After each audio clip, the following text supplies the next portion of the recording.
So hello guys, welcome to our channel. তো আজকের এই ভিডিওতে আমরা কথা বলবো মোহনবাগানের পরবর্তী ম্যাচ নিয়ে।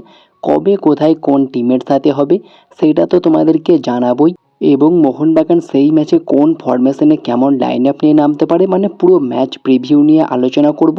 গুরুত্বপূর্ণ ভিডিও হবে, শেষ পর্যন্ত দেখতে থাকো। আর আমাদের চ্যানেলে প্রথমবার এসে থাকলে সাবস্ক্রাইব করে পাশের বেল আইকনটিতে অল প্রেস করে দিও। তো চলো শুরু করা যাক।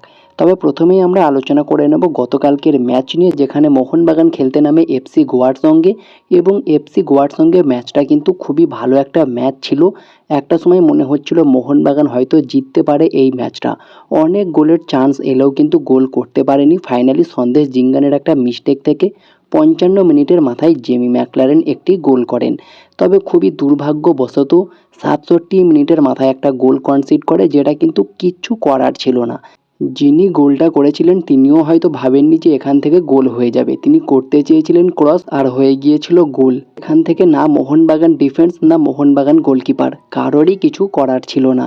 যে কোনো টিমেরই গোলকিপার বা ডিফেন্সের এক্ষেত্রে কোনো কিছু করার থাকে না এই সিচুয়েশনে, এই রকমের গোল হলে, যেখানে কোনো প্লেয়ারই আশা করেনি এই গোলটা হবে, না এফসি গোয়ার প্লেয়াররা না মোহনবাগানের প্লেয়াররা।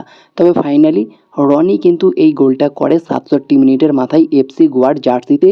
একজন তরুণ প্লেয়ার দারুণভাবে কিন্তু গোলটা করলেন। আইএসএলের অন্যতম একটা সেরা গোল হয়ে থাকবে এটি। তবে এই ম্যাচটা ড্র করার ফলে মোহনবাগান বেশ কিছুটা চাপে থাকবে চ্যাম্পিয়নশিপের লড়াইয়ে, কারণ বর্তমানে কিন্তু ইস্টবেঙ্গল মোহনবাগান এই দুটো টিমের লড়াই হচ্ছে চ্যাম্পিয়নশিপ নিয়ে। দুটো টিমই কিন্তু 10 ম্যাচে 21 পয়েন্ট নিয়ে 1 নম্বর এবং 2 নম্বর পজিশনে রয়েছে। ইস্টবেঙ্গল রয়েছে 1 নম্বরে, তাদের গোল ডিফারেন্স অনেকটা বেশি। মোহনবাগান রয়েছে 2 নম্বরে, তাদের গোল ডিফারেন্স কম। এই কারণেই তবে যদি আজকের ম্যাচটা জিততে পারত মোহনবাগান, তারা কিন্তু 2 পয়েন্টের অ্যাডভান্টেজ নিয়ে 1 নম্বরে থাকতো। তবে সেটা হয়নি। যাই হোক, মোহনবাগান কিন্তু চাপে থাকবে। ইন্টারকাশি ম্যাচটা জিততেই হবে। তবে মোহনবাগান ইন্টারকাশি ম্যাচের আগেই ইস্টবেঙ্গল খেলতে নামবে পাঞ্জাব এফসির এগেনস্টে। আর এই ম্যাচটাও ইস্টবেঙ্গলের জন্য গুরুত্বপূর্ণ এবং মোহনবাগানের জন্যও গুরুত্বপূর্ণ। যদি ইস্টবেঙ্গল এই ম্যাচটায় জয় না পায়, তাহলে মোহনবাগান অ্যাডভান্টেজে থাকবে। যা হোক করে ইন্টারকাশিকে হারাতে পারলেই তারা কিন্তু আবারও সেই অ্যাডভান্টেজটা পেয়ে যাবে এবং 1 নম্বরে চলে যাবে। আর যদি ইস্টবেঙ্গল পাঞ্জাব এফসিকে হারিয়ে দেয় আর মোহনবাগান ইন্টারকাশিকে হারাতে না পারে বা ড্র হয় ম্যাচটা, সেক্ষেত্রে ইস্টবেঙ্গল অনেকটা অ্যাডভান্টেজ নিয়ে 1 নম্বরে থেকে যাবে। তো দুটো টিমের জন্যই তাদের পরবর্তী ম্যাচ খুবই ইম্পর্টেন্ট। তো যদি আমরা মোহনবাগানের পরবর্তী ম্যাচ নিয়ে কথা বলি, তো মোহনবাগান পরবর্তী ম্যাচ খেলবে ইন্টারকাশির সঙ্গে। আর খুবই কম সময়ের মধ্যেই এই ম্যাচটা খেলবে। আজকে 10 তারিখ, 12 তারিখে কিন্তু এই ম্যাচটা রয়েছে। তো Mohun Bagan super giant versus Inter Kashi ম্যাচটি অনুষ্ঠিত হতে চলেছে 12ই মে মঙ্গলবার সন্ধ্যে 7:30 থেকে মোহনবাগানের home ground Salt Lake stadium, Vivekananda Yuva Bharati ক্রীড়াঙ্গন স্টেডিয়ামে। আর এই ম্যাচের লাইভ তোমরা ফ্যান কোডে দেখতে পারবে।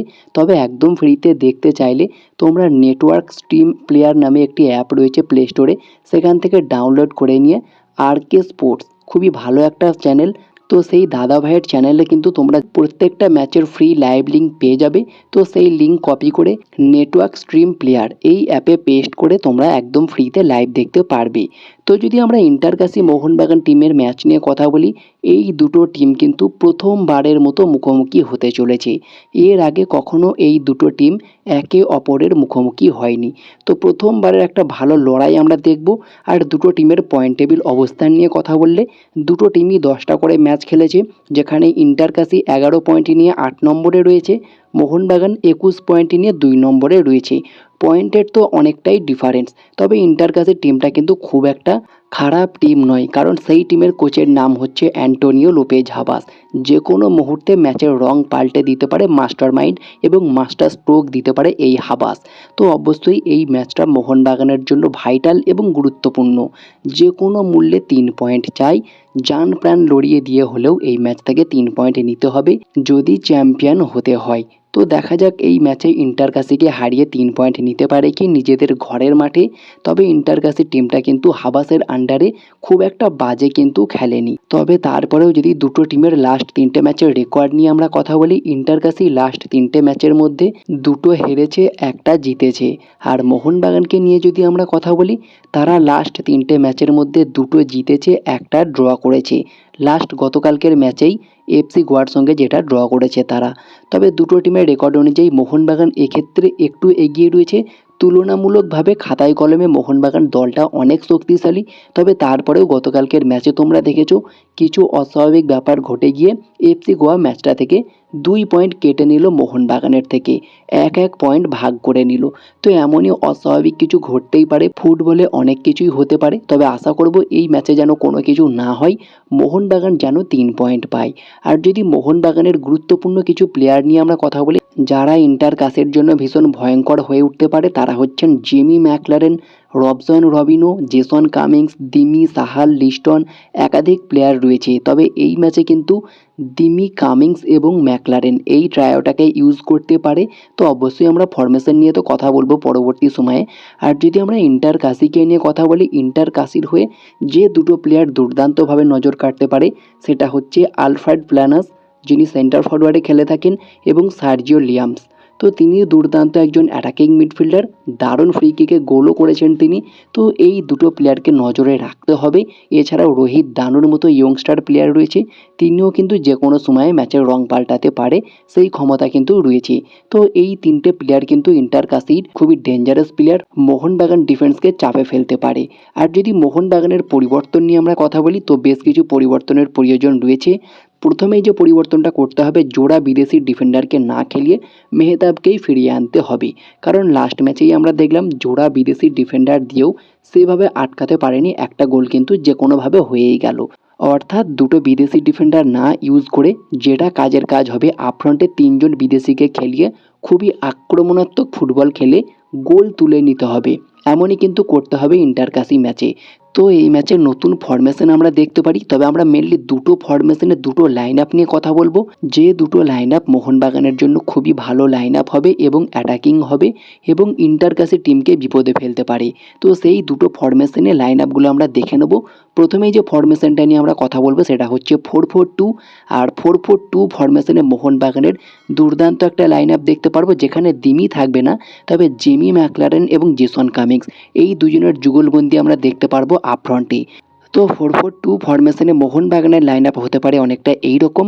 গোলকিপারে বিশাল কাইত, 4জন ডিফেন্ডারে লেফট ব্যাকে ক্যাপ্টেন সুভাশিস বোস, রাইট ব্যাকে টেকচাম অভিষেক সিং, 2জন সেন্টার ব্যাকে আলবার্তো রড্রিগেজ সাথে মেহতাব সিং, 4জন মিডফিল্ডারে লেফট মিডফিল্ডে রবসন রবিনো, রাইট মিডফিল্ডে লিস্টন কোলাসো, 2জন সেন্ট্রাল ডিফেন্সিভ মিডফিল্ডে অনিরুদ্ধ থাপা সঙ্গে আপুইয়া, আর আপফ্রন্টে 2জন স্ট্রাইকারে জেমি ম্যাকলারেন সাথে জেসন কামিংস।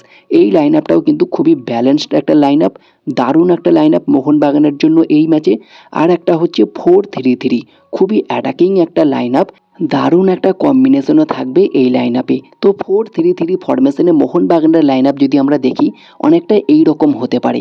গোলকিপারে বিশাল কাইত, 4জন ডিফেন্ডারে লেফট ব্যাকে ক্যাপ্টেন সুভাশিস বোস, রাইট ব্যাকে টেকচাম অভিষেক সিং, 2জন সেন্টার ব্যাকে আলবার্তো সঙ্গে মেহতাব সিং, 3জন মিডফিল্ডারে বাঁ দিক থেকে লেফট মিডফিল্ডে অনিরুদ্ধ থাপা, রাইট মিডফিল্ডে আপুইয়া এবং একজন সেন্ট্রাল অ্যাটাকিং মিডফিল্ডার হিসাবে দিমিত্রি পেত্রাতস, আপফ্রন্টে লেফট উইং থেকে লিস্টন কোলাসো, রাইট উইং থেকে জেসন কামিংস, আর প্রপার সেন্টার ফরওয়ার্ডে জেমি ম্যাকলারেন, আপফ্রন্টে দিমি, জেমি এবং Jason Cummins.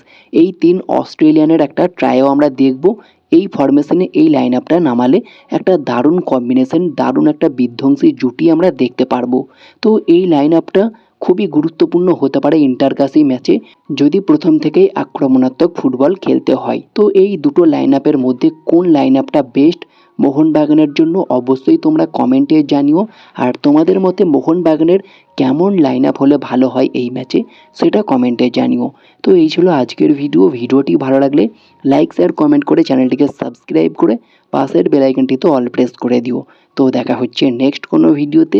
Bye bye, have a good day.